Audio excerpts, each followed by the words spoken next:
রমজান উপলক্ষে সকলের জন্য হেল্পফুল কিছু তথ্য। স্বাস্থ্য সেবায় যেসব সকল জিনিস ব্যবহারে রোজা ভাঙে না, যেমন আপনি ভ্যাকসিনেশন নিতে পারবেন, ভ্যাকসিন নিতে পারবেন, ক্যাথেটারাইজেশন করতে পারবেন। যে সকল রোগীদের ক্যাথেটারাইজেশন করার দরকার হয় তারা ক্যাথেটার করতে পারবে এবং ক্যানোলা করতে পারবে। তাছাড়া আপনি ব্লাড দিতে পারবেন, ব্লাড ডোনেট করতে পারবেন, ব্লাড টেস্টও করতে পারবেন। এতে করে রোজার কোনো সমস্যা হবে না। তাছাড়া আপনি শরীরে যে কোনো যদি ক্রিম ব্যবহার করার প্রয়োজন থাকে সেই ক্রিমগুলো নিয়মিত ব্যবহার করতে পারবেন। সবচেয়ে বেশি ইম্পর্টেন্ট হচ্ছে আমাদের যাদের অ্যান্টিবায়োটিক কোনো ইনজেকশন থাকে সেই ইনজেকশনটা নিতে পারবেন।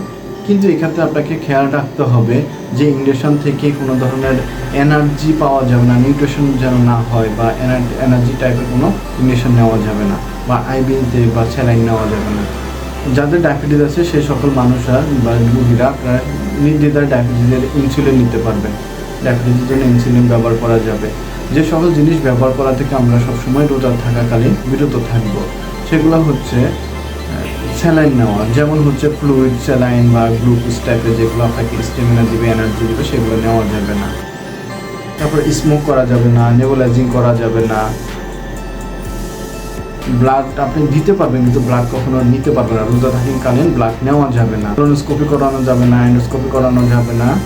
রোজাকালীনে আপনি ইনহেলার নেওয়া থেকে বিরত থাকবেন। রোজার সময় ইনহেলার নিলে রোজা না হওয়ার আশঙ্কায় রয়েছে। সবাই রোজার সময় সতর্ক থাকবেন।